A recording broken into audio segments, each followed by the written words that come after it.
Hello viewers, welcome to force analysis. Till now we have learned about types of forces, resultant forces, and we have solved many numerical examples related to resolution of forces, system of forces, parallelogram of forces. In this, I'm going to explain practical exercise related to force analysis and some of the activity which is available in your syllabus. So the practical exercises is related to verification of Lami's theorem. So we have a Lami's theorem. Let me go through the explanation of Lami's theorem first. Afterwards, I'm going to explain how to. So for that, you need to know. So here the force analysis ಏನಿರುತ್ತೆ ಅದನ್ನ verify ಮಾಡೋದಕ್ಕೆ ಒಂದು simple experiment. ಇಲ್ಲಿ 3 concurrent forces acting at a point ಇದ್ದಾಗ from the basics of triangle law of forces we should use Lami's experiment ಅಂತ ಕರಿತೀವಿ. So this is a Lami's experiment operators. First ಅದನ್ನು ನೋಡ್ಕೊಳ್ಳೋಣ, ಆಮೇಲೆ ಏನದು ಅಂತ ತಿಳ್ಕೊಳ್ಳೋಣ. ಸೊ ಬೇಕಾಗಿರುವಂಥದ್ದು 3 ಪುಲ್ಲೀಸ್, ಅಂದರೆ we have a simple pulleys which are rotating and 3 light strings ಅಂದರೆ ದಾರಗಳು. ಎಲ್ಲರ ಕಾಲೇಜಲ್ಲೂ ಎಕ್ಸ್ಪೆರಿಮೆಂಟ್ ಇರುತ್ತೆ. And slotted weight with hangers. You can see the weights. ಇಲ್ಲಿ ವೆಯ್ಟ್ಸ್ನ ಆ್ಯಡ್ ಮಾಡಬೇಕಾಗುತ್ತೆ. ಇಲ್ಲಿ ವೆಯ್ಟ್ಸೇ ಫೋರ್ಸ್ ಥರ ಆ್ಯಕ್ಟ್ ಆಗುತ್ತೆ. ನಾವೇನು ಫೋರ್ಸ್ ಅನಾಲಿಸಿಸ್ ಮಾಡ್ತೀವಿ ಅದು. So we have a central ring to support all the 3 strings. We need to put a drawing sheet to the board. We should have a pins or clips ಬೇಕಾಗುತ್ತೆ. Protractor to measure the angle. Scale to draw the shadows from the threads. Scales ಬೇಕಾಗುತ್ತೆ. Pencil eraser ಬೇಕಾಗುತ್ತೆ. ಇಷ್ಟು simple experiment ನಮಗೆ ಲ್ಯಾಮಿಸ್ theorem prove ಮಾಡೋದಕ್ಕೆ ಬೇಕಾಗುತ್ತೆ. So what you mean by Lami's theorem? If the body is in equilibrium, ಯಾವುದೋ ಒಂದು body equilibrium ಇದ್ರೆ under the action of 3 forces, then each force is proportional to the sine of the angle between other 2 forces. ಅಂದರೆ ಏನರ್ಥ? So we have 3 different forces ಇದ್ರೆ ಇಲ್ಲಿ ನೋಡ್ಬೋದು. 3 forces are A B C ಅಂತ ತಗೊಂಡ್ರೆ the force number 1 ಅಂದರೆ string ಅಂತ ಏನು ನೋಡಿದ್ರಿ ಅದು. Force number 2 is B and force number 3 is C. ಆದರೆ ಆಲ್ಫಾ, ಬೀಟಾ ಮತ್ತು ಗ್ಯಾಮಾ ಆ್ಯಂಗಲ್ನ ಏನಾದ್ರು ಫ್ರೇಮ್ ಮಾಡಿದ್ರೆ we can write an equation. So A divided by sine alpha ಅಂದರೆ ಈ ಫೋರ್ಸ್ಗೆ ಎಕ್ಸಾಕ್ಟ್ಲಿ ಆಪೋಸಿಟ್ ಇರುವಂಥ angle A by sine alpha ಅನ್ನೋದು B by sine beta, C by sine gamma, ಈ ಮೂರಕ್ಕೂ ಕೂಡ ಪ್ರಪೋರ್ಷನಲ್ ಆಗಿರುತ್ತೆ. ಅಂದರೆ ಇದನ್ನ ಕ್ಯಾಲ್ಕುಲೇಟ್ ಮಾಡಿದ್ರೆ ಈ ರೇಷಿಯೋ ದಿಸ್ ರೇಷಿಯೋಗೆ ಈಕ್ವಲ್ ಆಗಿರುತ್ತೆ ಆ್ಯಂಡ್ ದಿಸ್ ಮೂರು ರೇಷಿಯೋ ಸೇಮ್ ಬರುತ್ತೆ. ಹಾಗೆ ಮಾಡಿದಾಗ ನಮ್ಗೆ ಏನು ಅನಿಸುತ್ತೆ, ಮೂರು ಕೂಡ ಫೋರ್ಸಸ್ಸು ಈಕ್ವಿಲಿಬ್ರಿಯಮ್ ಆಗಿದೆ. ಇಲ್ಲ ಅಂತ ಹೇಳಿದ್ರೆ ಡಿಸ್ಟರ್ಬ್ ಆಗಿದೆ ಅಂತ ಹೇಳಿದ್ರೆ ಅಂದರೆ ನಿಮಗೆ ಆ್ಯಂಗಲ್ ಸರಿಗೆ ಬರಲ್ಲ, ರೇಷಿಯೋ ಸರಿಗೆ ಬರೋದಿಲ್ಲ. ಸೊ ಇಲ್ಲಿ ಎಕ್ಸ್ಪೆರಿಮೆಂಟ್ ಮಾಡ್ಬೇಕಾದ್ರೆ you should take some precautions. ಅಂದರೆ ಸ್ಟ್ರಿಂಗ್ಸು ತುಂಬ ಲೈಟ್ ಆ್ಯಂಡ್ ಇನ್ಎಕ್ಸ್ಟೆನ್ಸಿಬಲ್, ಅಂದರೆ ರಬ್ಬರ್ ಥರ ಇರಬಾರ್ದು, ಲೈಟ್ ಆಗಿರಬೇಕು. ಪುಲ್ಲೀಸು ಯಾವುದೇ ಥರ ಏನು ಸ್ಟಕ್ ಆಗದೇ ಸ್ಮೂತಾಗಿ ಮೂವ್ ಆಗೋದಿರಬೇಕು. The ring must remain perfectly at equilibrium, ಅದು ಲೈಕ್ ಶೇಕ್ ಆಗಬಾರ್ದು, equilibrium ಆಗಿರಬೇಕಾಗುತ್ತೆ.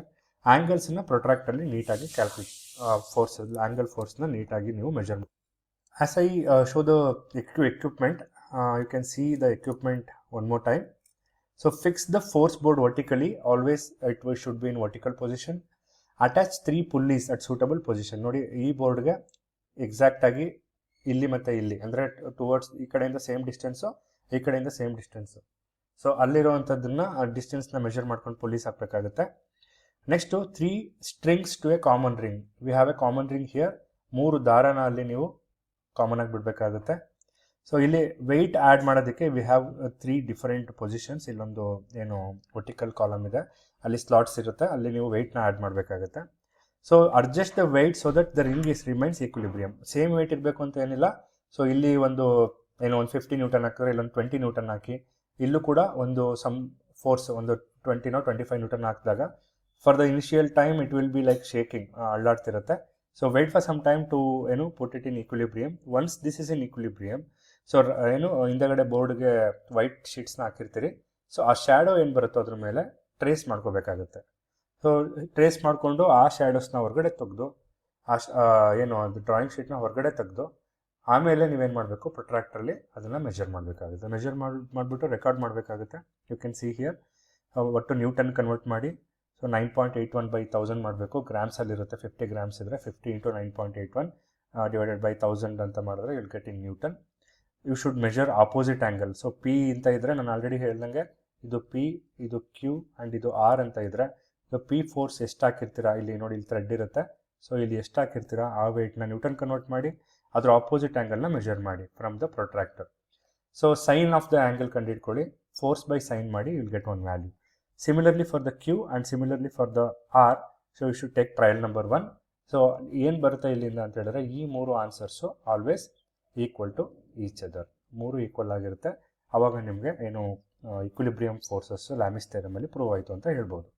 Similarly for the different weights, ಬೇರೆ ಬೇರೆ ವೆಯ್ಟ್ಸ್ ಹಾಕಿ ಸೆಕೆಂಡ್ ಟ್ರಯಲ್ಲು ಮಾಡಿ, ಅಲ್ಲೂ ಕೂಡ ನಿಮಗೆ ರೇಷಿಯೋ ಬರುತ್ತೆ and verify that these 3 forces are in equilibrium ಅಂತ ಹೇಳ್ಬೋದು.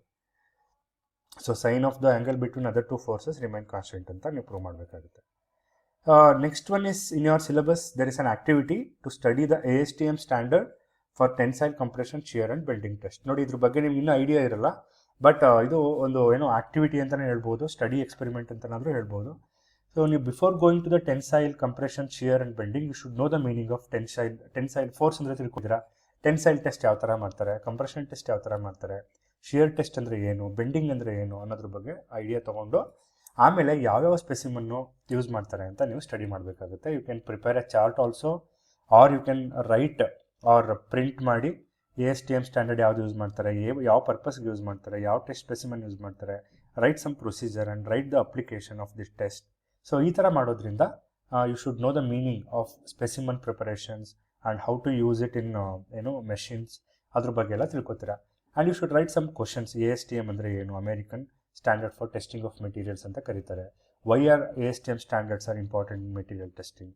So name the ASTM standard used in tensile ಟೆಸ್ಟ್ಗೆ, ಅಂದರೆ ಟೆನ್ಸೈಲ್ ಟೆಸ್ಟ್ ಮಾಡಬೇಕಾದ್ರೆ ಫೋರ್ಸ್ ಈ ಥರ ಇರುತ್ತೆ, ಇಲ್ಲಿ ಯಾವ ಸ್ಟ್ಯಾಂಡರ್ಡ್ ಸ್ಪೆಸಿಮನ್ನ ಯೂಸ್ ಮಾಡ್ತೀವಿ.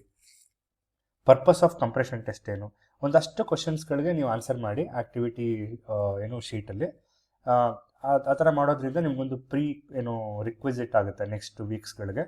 ತುಂಬ ಇಂಪಾರ್ಟೆಂಟ್ ಕಾನ್ಸೆಪ್ಟ್ಸ್ ಇದು, ಅರ್ಥ ಮಾಡ್ಕೊಳ್ಳುವಂಥದ್ದು. ನಾನು ನಿಮ್ಗೆ ಜಸ್ಟ್ ಒಂದೇನು ವ್ಯೂ ತೋರಿಸ್ತಾ ಇದ್ದೀನಿ. You can do it on your by consulting your course coordinator. Sir, ASTM standard ಅಂದರೆ ಏನು, ಟೆನ್ಸೈಲ್ ಟೆಸ್ಟ್ ಯಾವ ಥರ ಮಾಡ್ತಾರೆ, ಅದ್ರ ಬಗ್ಗೆ ಒಂದಷ್ಟು ಇನ್ಪುಟ್ಸ್ ತೊಗೊಂಡು ಆಮೇಲೆ ಈ ಆ್ಯಕ್ಟಿವಿಟಿ ಮಾಡಿ. So that you can be ready for the next weeks ಕಂಟೆಂಟಲ್ಲಿ. ಲ್ಯಾಬ್ ಎಕ್ಸ್ಪೆರಿಮೆಂಟ್ಸ್ ಮಾಡಬೇಕಾಗುತ್ತೆ, ಅಲ್ಲಿಗೆ ಬೇಕಾಗಿರೋ ಸ್ಪೆಸಿಮನ್ ಪ್ರಿಪ್ರೇಷನ್ ನೀವು ಮೊದಲನೇ ವಾರದಲ್ಲೇ ಮಾಡಿಕೊಂಡ್ರೆ it would be easier for second weeks and later on. So that is why they have kept in the first week content. ಇಷ್ಟು week 1 content ಆಗಿತ್ತು. ನಂದು ನೆಕ್ಸ್ಟ್ ವಿಡಿಯೋ ಸೀರೀಸ್ ಬಂದು week 2, that is simple stress and strain ಬಗ್ಗೆ ಇರುತ್ತೆ. ಅದು ತುಂಬ interesting chapter and every one should watch it, because once you know the basics of stress and strains and formulas related to stress and strains, and there are so many concepts which are very much relevant for mechanical engineer to have a knowledge of basics. ಯಾವ material ಹೆಂಗೆ behave ಆಗುತ್ತೆ, ಯಾವ ಫೋರ್ಸ್ಗೆ ಅದು cut ಆಗುತ್ತೆ, ಯಾವ ಫೋರ್ಸ್ಗೆ ಅದು yield ಆಗುತ್ತೆ ಅನ್ನೋದ್ರ ಬಗ್ಗೆ ಎಲ್ಲ ನಿಮಗೆ ಒಂದು ನಾಲೆಡ್ಜ್ ಬರುತ್ತೆ. Don't miss the next week content. ಅಲ್ಲಿ ನಿಮಗೆ ಥಿಯರಿಟಿಕಲ್ ಇರುತ್ತೆ, entirely theoretical, and afterwards followed by exercise 2.1 where ನಿಮ್ಮ ಒಂದು model question paper or question ಬ್ಯಾಂಕಲ್ಲಿರೋ ಕ್ವಶನ್ಸ್ನ ಸಾಲ್ವ್ ಮಾಡೋಣ. ಸೊ ಇಷ್ಟು ಹೇಳ್ತಾ ಈ ಒಂದು ವೀಕ್ದು ಥಿಯರಿ ಅಥವಾ ಲ್ಯಾಬ್ ಕಂಟೆಂಟ್ನ ಸ್ಟಾಪ್ ಮಾಡ್ತಿದ್ದೀನಿ. ಸೊ ನೆಕ್ಸ್ಟ್ ವಿಡಿಯೋ, ಇದು immediate next video, I am going to take up exercise 1.1 where you should study MCQ, fill in the blanks, 2 marks, 3 marks and 5 marks and 10 marks questions. Thanks for watching, and you have any queries, you can leave a comment and definitely I'm going to answer for this. And ಎಲ್ಲ ವಿಡಿಯೋನು ನೋಡಿ ಆದಷ್ಟು information ಸಿಗುತ್ತೆ ನಿಮಗೆ. Strength of materials is not a tough subject. You might have observe, ನೀವು ಕ್ಲಾಸಲ್ಲಿ ಪಾಠಲ್ಲಿ ಕೇಳಿದರೆ ಅಥವಾ videos ನೋಡಿದರೆ ಪ್ರಾಬ್ಲಮ್ಸು ನೋಡಿದ ತಕ್ಷಣ ಇಷ್ಟೊಂದು ಇದೆಯಲ್ಲ ಅಂತ ಅನಿಸುತ್ತೆ. But from the basic mathematics point of view ನೀವು ಒಂದು ಸ್ವಲ್ಪ ಕಲ್ತ್ಕೊಂಡ್ರೆ ಮ್ಯಾಥ್ಸ್ ಸಾಕು. ಇಲ್ಲಿ ನೀವು ಸೈನ್ ಥೀಟಾ, ಕಾಸ್ ಥೀಟಾ ಅದೆಲ್ಲ ಯೂಸ್ ಮಾಡಿಕೊಂಡು ಅನಾಲಿಸಿಸ್ ಮಾಡ್ಬೋದು. So that any mechanical engineer have a basic knowledge of how force is analyzed for a different members which are subjected to different kind of forces. Thanks for watching once again. Subscribe ಮಾಡಿ, like ಮಾಡಿ and share ಮಾಡಿ. That would be useful for your friends also. Thank you so much.